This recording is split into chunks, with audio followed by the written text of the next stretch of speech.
warahmatullahi wabarakatuh. Welcome to my online class. I am Mohammad Omar Farooq, Assistant English Teacher of Shohidnagar M. Jalil High School. Dear viewers, এই corona মহামারীর সময়ে তোমাদেরকে প্রতিনিয়ত class দিয়ে যাচ্ছি আমরা। তো ডিয়ার ভিউয়ার্স, আজকে একটা খুব গুরুত্বপূর্ণ এবং ইম্পর্টেন্ট গ্রামার, যেটা ক্লাস 9 এবং 10 জন্য প্রযোজ্য। আমরা খুব সহজ এবং ইজি ওয়েতে অত্যন্ত সাবলীলভাবে এই গ্রামারটাকে আমরা আজকে শেখার চেষ্টা করব। তো ডিয়ার ভিউয়ার্স, আগে একটু কথা বলে রাখি, সেটা হচ্ছে তোমরা যদি কেউ এই গ্রামারটা নাও পারো, নাও জানো, আজকের আমার এই লেকচার ক্লাস থেকে তোমরা অফকোর্স সেটা শিখতে পারবে যদি তোমাদের কনসেন্ট্রেশনটা একটু ঠিক রাখো, আমার ক্লাসটা শুরু থেকে শেষ পর্যন্ত দেখো। ডিয়ার ভিউয়ার্স, চলো আমরা লেকচারে চলে যাই। তো আমরা দেখা যাচ্ছে এখানে যে ট্যাগ কোশ্চেন, আজকে আমাদের টপিক হচ্ছে ট্যাগ কোশ্চেন। তো প্রথমে আমরা জানবো যে ট্যাগ কোশ্চেন কী এবং ট্যাগ কোশ্চেন কীভাবে করতে হয়, কি কি উপকরণ লাগে, পরীক্ষার খাতায় কোন ফরম্যাটে থাকবে, আমাকে কি কি কাজ করতে হবে, কি কি উপাদানের মাধ্যমে আমাকে এই ট্যাগ কোশ্চেনটাকে সলিউশন করতে হবে। তো দেখে নেওয়া যাক। ফার্স্টলি যেটা করতে হবে, আমাকে যেটা আই হ্যাভ টু নো, যেটা জানতে হবে যে ট্যাগ কোশ্চেন কী। আমরা কম বেশি সবাই জানি, আমরা যেহেতু আজকে এই ডিজিটাল যুগে বসবাস করি, তথ্য প্রযুক্তির যুগে বসবাস করি, আমরা কম বেশি সব শিক্ষার্থী বন্ধুরাই ফেসবুক চালাই। তো ওইখানে প্রায় একটা ঘটনা দেখা যায় যে আমরা প্রায়ই একজন আরেকজনকে ট্যাগ করে দিই, অর্থাৎ সংযোগ করে দিই, যুক্ত করে দিই। তো ট্যাগ কথার অর্থ হচ্ছে সংযোগ করে দেওয়া, যুক্ত করে দেওয়া। আর কোয়েশ্চেন কথার অর্থ হচ্ছে প্রশ্ন, তাহলে প্রশ্ন জুড়ে দেওয়া। তাহলে ট্যাগ কোশ্চেন যদি আমাকে কেউ জিজ্ঞাসা করে যে ডেফিনেশনটা কি হবে, তাহলে আমরা অবশ্যই সেটা এভাবে সাবলীলভাবে বলবো যে কনভারসেশনের সময় বাক্যের শেষে সমর্থন সূচক যে প্রশ্ন জুড়ে দেওয়া হয় তাকে ট্যাগ কোশ্চেন বলে। আশা রাখি প্রিয় শিক্ষার্থী বন্ধুরা তোমরা খুব ভালোভাবে বুঝতে পেরেছ ট্যাগ কোশ্চেন কী। এবার আসি, আমরা ট্যাগ কোশ্চেন করতে হলে কি কি লাগবে। ট্যাগ কোশ্চেন করতে হলে আমাকে প্রথমত 3টা জিনিস লাগবে। কয়টা জিনিস লাগবে? অবশ্যই 3টা জিনিস লাগবে। কি কি লাগবে? নাম্বার 1, অক্সিলারি ভার্ব লাগবে। আমাকে 1 নম্বরে লাগবে অক্সিলারি ভার্ব। দ্বিতীয় স্টেপে কি লাগবে? দ্বিতীয় স্টেপে লাগবে পজিটিভ থাকলে নেগেটিভ এবং নেগেটিভ থাকলে পজিটিভ করতে হবে, অর্থাৎ বাক্যটি যদি হাবোধক হয় নাবোধক করতে হবে, নাবোধক থাকলে হাবোধক করতে হবে। দেন লাস্ট স্টেপ অর্থাৎ 3 নাম্বার স্টেপে আমাকে যে কাজটা করতে হবে সেটা হচ্ছে সাবজেক্টে সর্বদা প্রনাউন ব্যবহার করতে হবে। সাবজেক্ট যাই থাকুক না কেন, সেটা যদি প্রনাউন থাকে তাহলে অফকোর্স আমরা প্রনাউন ব্যবহার করব, আর যদি কোনো নাউন থাকে তাহলে আমরা সেটার প্রনাউন ব্যবহার করব। তো ডিয়ার ভিউয়ার্স, আমরা প্রথমে একটা এক্সাম্পল দেখব। এক্সাম্পল দেখার পরে এটাকে কিভাবে সলিউশন করতে হয় দেখব। দেখার পরেই আমাদের এটা বিষয়টা ক্লিয়ার হয়ে যাবে। Number 1, Farhan has done the work. Farhan has done the work. তাহলে আমরা প্রথম স্টেপে চলে যাব, অক্সিলারি ভার্ব। 1 নম্বরে লাগবে আমার অক্সিলারি ভার্ব। তাহলে আমরা এই বাক্যের মধ্যে খুঁজে বের করব এখানে আমাদের অক্সিলারি ভার্ব কোনটা। আমরা এখানে জানি অক্সিলারি ভার্ব হ্যাজ।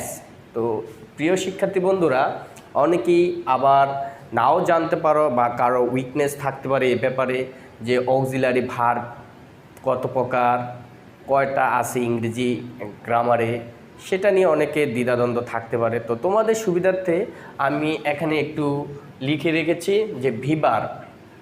ইংরেজি ব্যাকরণে আমরা জানি সাধারণত 2 ধরনের অক্সিলারি ভার্ব থাকে।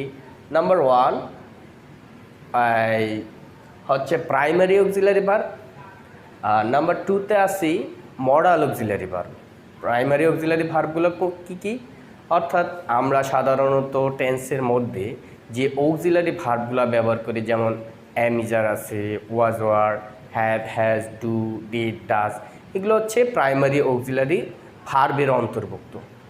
দেন modal auxiliary verb out of টেন্সের বাইরে যে অক্সিলারি ভার্বগুলো আছে সেগুলো হচ্ছে can, could, may, might, will, would, shall, should, must, need, ought, etcetera. তো ইংরেজি ব্যাকরণে টোটাল প্রাইমারি অক্সিলারি ভার্ব এবং মডাল অক্সিলারি ভার্ব মিলে টোটাল 24টা অক্সিলারি ভার্ব রয়েছে। এখানে আমি তোমাদের সুবিধার্থে লিখে রেখেছি, তোমরা ইচ্ছে করলে খাতা কলম নিয়ে এগুলো লিখে নিতে পারো।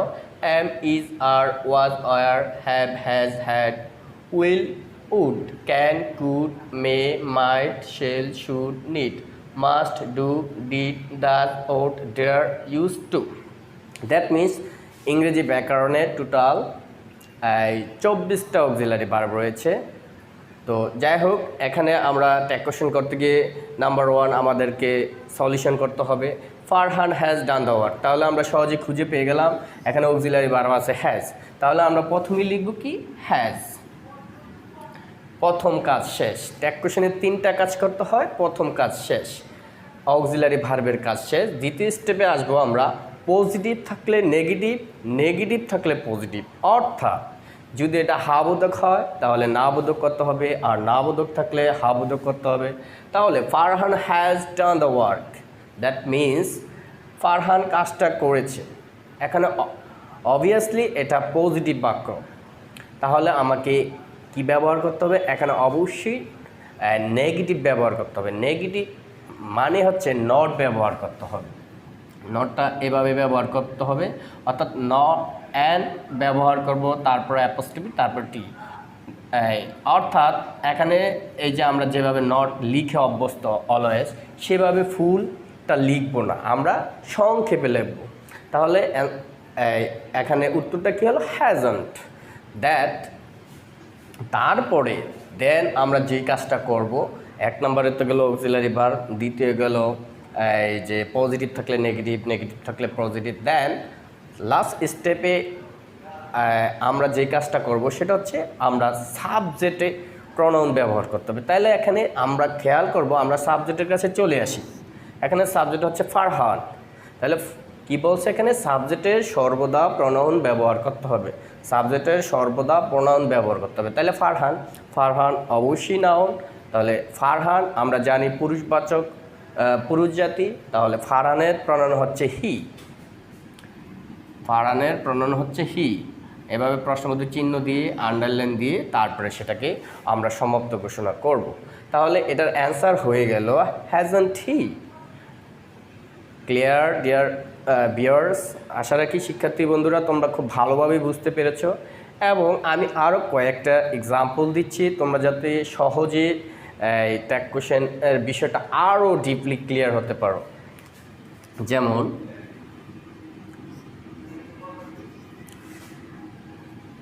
The girl can dance.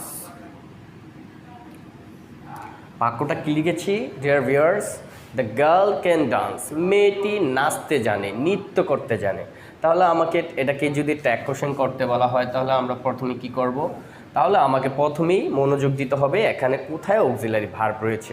তো আমরা অক্সিলারি ভার্ব সহজেই খুঁজে পাই, এখানে ক্যান, তাহলে লিখব ক্যান। দেন দ্বিতীয় স্টেপে এসে আমরা যে কাজটা করব, এটা কি হাবোধক আছে না না বোধক আছে? তাহলে ডিয়ার ভিউয়ার্স তোমরাই বলো, এটা কি নেগেটিভ বাক্য না পজিটিভ বাক্য? ইয়েস, এটা অবশ্যই পজিটিভ বাক্য, এটাকে নেগেটিভ করতে হবে, তাইলে আমরা লিখব কান্ট। দেন তারপর লাস্ট স্টেপে যে কাজটা করতে হবে সাবজেক্টের প্রনাউন। তাহলে আমরা সাবজেক্টের কাছে চলে আসি, সাবজেক্ট হচ্ছে দ্য গার্ল, তাহলে গার্লের প্রনাউন হচ্ছে শি, লিখলাম, তারপরে অ্যান্সার শেষ। এটা শেষ হয়ে গেল, কান্ট শি। তো ডিয়ার ভিউয়ার্স তোমাদের সুবিধার্থে আরেকটা কথা বলে রাখি, এখানে আমরা এই কান্ট শব্দটা এভাবেও লিখতে পারি, কান্ট সংক্ষেপে এভাবেও লিখতে পারবো। তো এটাই নিয়ম, এটাই লিখবো আমরা। তো পুরোটা লেখার ওভাবে প্রয়োজন নেই বা দরকার নেই। তো ডিয়ার ভিউয়ার্স তোমাদেরকে আরও কিছু এক্সাম্পল দিই যেন তোমরা আরও সহজেই বুঝতে পারো, জানতে পারো, এবং আজকের মধ্যেই ট্যাগ কোশ্চেন তোমাদের ক্লিয়ার হয়ে যায়, এবং ক্লাস 9 এবং 10-এর মধ্যে যে কোনো পরীক্ষা, এটা হোক টেস্ট পরীক্ষা, হাফ ইয়ারলি, ক্লাস টেস্ট তোমরা একেবারে 5 নম্বরের মধ্যে 5 নম্বরই যেন পেতে পারো। তো তোমাদেরকে আরও বেশি মনোযোগী হতে হবে। সামনে যে ক্লাসগুলো আমি দিব ওই ক্লাসগুলোতে ইভেন এখন যেই উদাহরণগুলো দিব তোমরা ক্লাসটা শেষ না করে অন্যদিকে যাবে না। তাহলে আমরা উদাহরণ দেই। ইলমি মে go to school.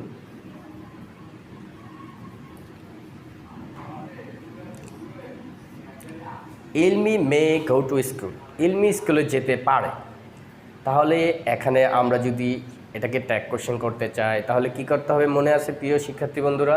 হ্যাঁ, আমাকে প্রথমেই যে কাজটি করতে হবে সেখানে খুঁজে বের করতে হবে অক্সিলারি ভার্ব কোনটি। তাহলে আমরা এখানে লিখিয়ে রেখেছি আগে অক্সিলারি ভার্ব। তাহলে এখানে অক্সিলারি ভার্ব কোনটা? হ্যাঁ, ইয়েস, এখানে অক্সিলারি ভার্ব হচ্ছে মে। তাহলে আমরা মে লিখব।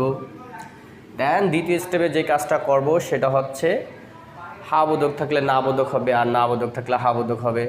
ইলমি মে গো টু স্কুল, ইলমি স্কুলে যেতে পারে। অবভিয়াসলি এটা পজিটিভ বাক্য, এটাকে নেগেটিভ করতে হবে। তাহলে আমরা অবশ্যই নট ব্যবহার করব অ্যান অ্যাপোস্ট্রফি প্লাস টি দিয়ে। তারপরে আমরা সাবজেক্টের কাছে চলে যাব। সাবজেক্ট এখানে কি? ইলমি। ইলমি আমরা অবশ্যই জানি ইলমি একজন মেয়ের নাম, আর মেয়ে বলতে এখানে বোঝানো হচ্ছে স্ত্রী জাতি। স্ত্রী জাতির প্রনাউন অলওয়েজ শি হবে। তাহলে আমরা লিখে নিলাম শি। তাহলে অ্যান্সারটা হলো কি? May not she, may not she. Clear dear viewers?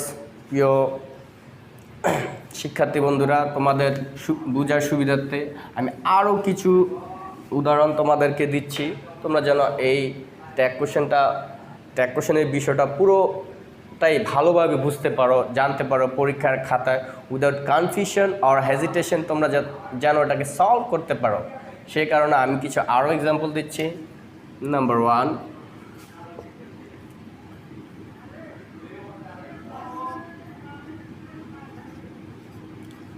Jeva is cooking for me.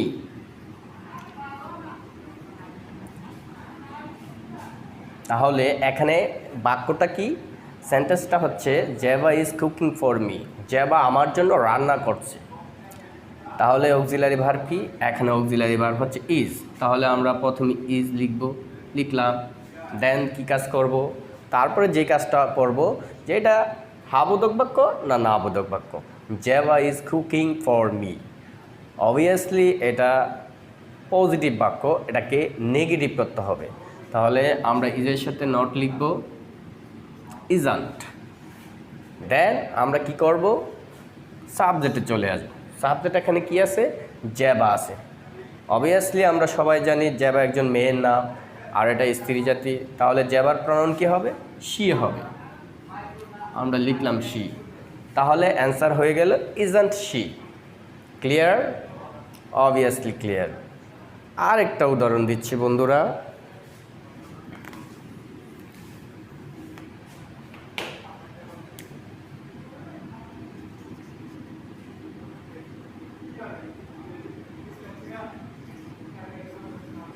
We should obey our parents.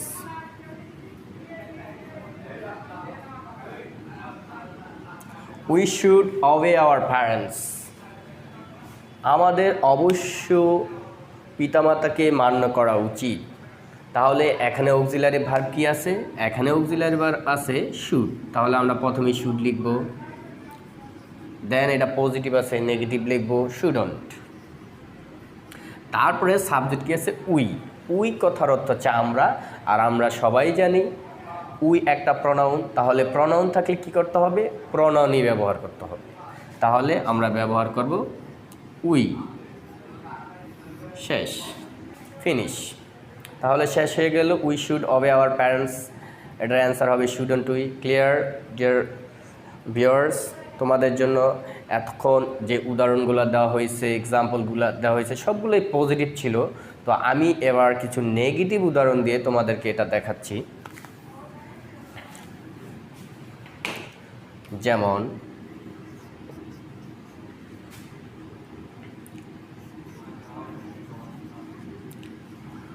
Five never comes.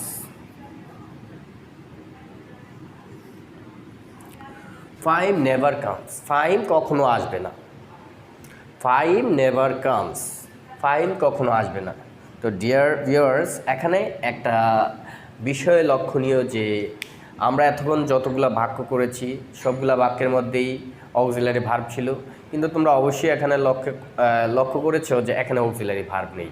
তো স্ট্যাক কোশ্চেন করতে হলে সেন্টেন্সে যদি কখনো অক্সিলারি ভার্ব না থাকে তাহলে আমাদের করণীয় কি? করণীয়টা হচ্ছে খুব ভালোভাবে মনে রাখতে হবে সবাইকে।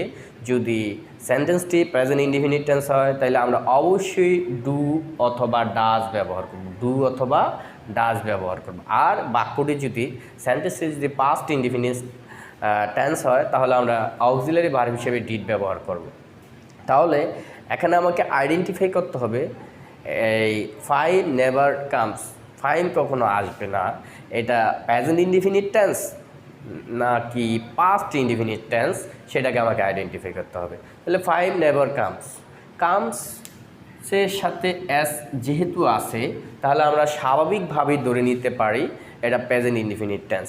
প্লাস এক প্রেজেন্ট ইনডিফিনিট টেন্সে অলওয়েজ ভার্বের প্রেজেন্ট ফর্ম থাকবে, আর পাস্ট ইনডিফিনিট টেন্সে ভার্বের পাস্ট ফর্ম থাকবে। তো ভার্বের পাস্ট ফর্ম থাকলে আমরা অক্সিলারি ভার্ব হিসেবে ডিড ব্যবহার করব, আর প্রেজেন্ট ফর্ম থাকলে অথবা এস বাই এস থাকলে আমরা অলওয়েজ ডু বা ডাজ ব্যবহার করব। তাহলে এটা আইডেন্টিফাই কি হলো সেন্টেন্সটি হচ্ছে present indefinite tense. Present indefinite tense হলে আমরা ব্যবহার করব ডু আর does.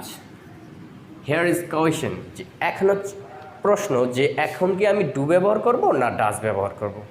How way I will understand, এটা আমি কীভাবে বুঝবো এখন কি ডু ব্যবহার করব না ডাজ ব্যবহার করব? অবভিয়াসলি এটাকে ক্লিয়ারলি মনে রাখতে হবে যে ভার্বের শেষে যদি এস বাই এস থাকে 90% ক্ষেত্রেই আমি সেখানে ডাজ ব্যবহার করতে পারি। কিছু কিছু ক্ষেত্রে সেটা চেঞ্জ হয়ে ডু হয়ে যায়, সেটা সাবজেক্টের ওপর ভ্যারি করে। তো এনিওয়ে আমি যেটা বোঝাতে চাচ্ছি, অ্যাজ বাই এস থাকলে আমরা অক্সিলারি ভার্ব হিসেবে ডাজ ব্যবহার করব। তাহলে লিখে নিলাম ডাজ। দেন আমরা যেই কাজটা করব, এখন দেখব এটা কি পজিটিভ বাক্য আছে না নেগেটিভ বাক্য আছে। যেহেতু এখানে নেভার শব্দটি রয়েছে, নেভার অর্থ হচ্ছে কখনো না, দ্যাট মিন্স এটার মধ্যে না কথাটা রয়েছে, দ্যাট মিন্স এটা নেগেটিভ। নেগেটিভ যেহেতু আছে তাহলে এখানে নট ব্যবহার করা যাবে না। দেন আমার অক্সিলারি ভার্বের কাজ শেষ, পজিটিভ থাকলে নেগেটিভ, নেগেটিভ থাকলে পজিটিভ, সেই কাজও শেষ। এখন 3 নম্বর যে কাজটা, লাস্ট স্টেপের যে কাজটা, আমরা সাবজেক্টের কাছে চলে আসবো। ফাইম একজন ছেলের নাম, এটা পুরুষ জাতি পুরুষবাচক শব্দ, তাহলে ফাইমের পরিবর্তে আমি যেটা ব্যবহার করতে পারি সেটা হচ্ছে হি। তাহলে অ্যান্সারটা কি হলো? Does he. তো প্রিয় শিক্ষার্থী বন্ধুরা, আশা রাখি সবাই খুব ভালোভাবে সুন্দরভাবে ট্যাগ কোশ্চেন বুঝতেছো, জানতেছো, শিখতেছো, পরীক্ষার খাতায় সুন্দরভাবে লিখতে পারবা। এই জন্য তোমাকে অলওয়েজ একটা কথা মনে রাখতে হবে যে practice makes a man perfect, অনুশীলন মানুষকে কারিগর বানায়। এটা শুধু ইংরেজির ক্ষেত্রে না, এটা শুধু ট্যাগ কোশ্চেনের ক্ষেত্রে না, যে কোনো পাঠের ক্ষেত্রেই তোমাকে you have to practise more, তোমাকে অনেক বেশি প্র্যাকটিস করতে হবে if you want to gain skill on any topic or subject. তো ডিয়ার ভিউয়ার্স, আমি তোমাদেরকে আরও কিছু উদাহরণ দিচ্ছি যেন তোমরা বিষয়টা আরও বেশি ক্লিয়ার হতে পারো।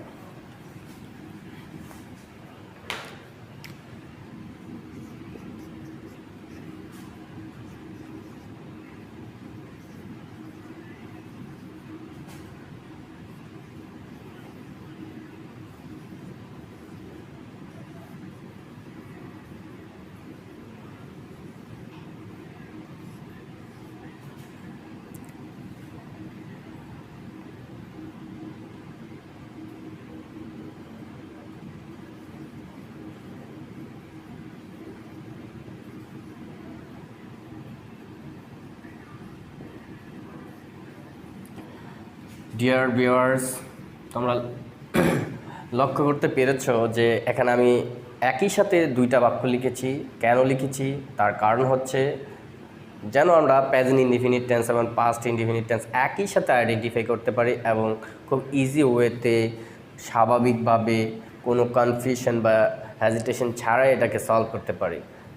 তাহলে আমরা এবার চলে যাই বাক্যের কাছে। বন্যা প্লেড ফুটবল, বন্যা ফুটবল খেলেছিল।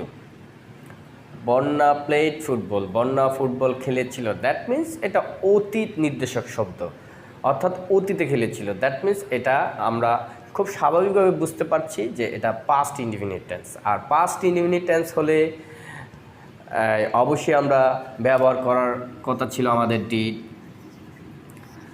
দেন আরও বেশি অ্যানশিওর হওয়ার জন্য আমাকে যে কাজটা করতে হবে ডিয়ার ভিউয়ার্স, যে ভার্বটা আমরা একটু আইডেন্টিফাই করব। আমরা জানি প্রেজেন্ট ইনডিফিনিট টেন্সে ভার্বের প্রেজেন্ট ফর্ম হয়, পাস্ট ইনডিফিনিট টেন্সে ভার্বের পাস্ট ফর্ম হয়।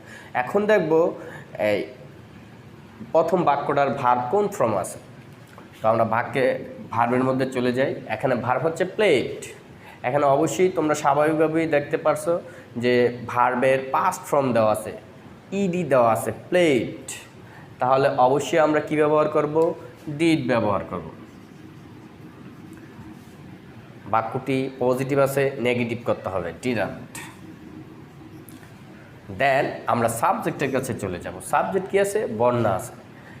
সাবজেক্ট বন্যা আছে। আমরা স্বাভাবিকভাবে জানি বন্যা একজন মেয়ের নাম, স্ত্রী জাতি বুঝায়, স্ত্রীবাচক শব্দ। এই কারণে আমরা এটা ব্যবহার করব বন্যার প্রনাউন হিসাবে শি। তাহলে অ্যান্সারটা হয়ে গেল didn't she. Then next sentence, you play cricket, তুমি ক্রিকেট খেলো। ইউ প্লে ক্রিকেট, তুমি ক্রিকেট খেলো। তাহলে এটা আমরা সহজেই ধরে নিতে পারি এটা কোন tense? Present indefinite tense. Present indefinite tense কীভাবে বুঝলাম? প্লে। প্রেজেন্ট ইনডিফিনিট টেন্সে ভার্বের অলওয়েজ বেস ফর্ম বা প্রেজেন্ট ফর্ম থাকবে। তো play present form play, that means এটা প্রেজেন্ট টেন্স। এই কারণে আমাকে ব্যবহার করতে হবে ডু। দেন তারপরে যেই কাজটা করব সেটা হচ্ছে প্রেজেন্ট ফর্ম প্লে ছিল, এই কারণে আমি ডু ব্যবহার করেছি। নেক্সট আমাকে যে কাজটা করতে হবে এটা পজিটিভ আছে, নেগেটিভ করতে হবে, ডন্ট। সাবজেক্ট রয়েছে এখানে ইউ, ইউর প্রনাউন ইউ, ইউই একটা প্রনাউন, এই কারণে আমি এখানে ইউই ব্যবহার করব, ডন্ট ইউ। তো প্রিয় শিক্ষার্থী বন্ধুরা, এই বিষয়টা ক্লিয়ার হওয়ার জন্য আমি আরও বেশি উদাহরণ দিচ্ছি, এক্সাম্পল দিচ্ছি। তোমরা ওই পর্যন্ত আমার সাথেই থাকবে।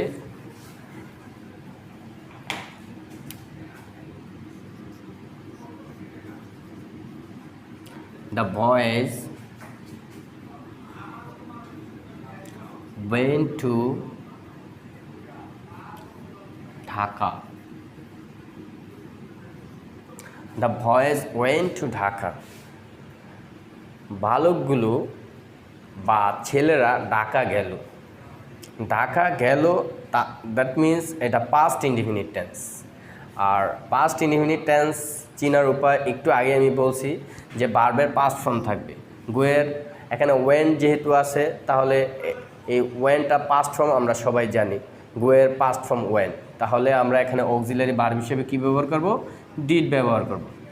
দেন সেকেন্ড স্টেপ হিসেবে আমরা এটা পজিটিভ আছে না নেগেটিভ আছে সেটা দেখব। The boys went to Dhaka, ছেলেরা বা বালকেরা ঢাকা গেল, এটা পজিটিভ বাক্য, এটাকে নেগেটিভ করতে হবে, ডিডন্ট। দ্য বয়েজ, ছেলেরা বা বালকেরা। তাহলে আমরা এখানে সাবজেক্টটার দিকে যদি খেয়াল করি, এখানে অবশ্যই এটা প্লুরাল, কারণ ছেলেরা বলতে একজনকে বোঝায় না, বালকেরা বলতে একজনকে বোঝায় না, একাধিক বোঝায়।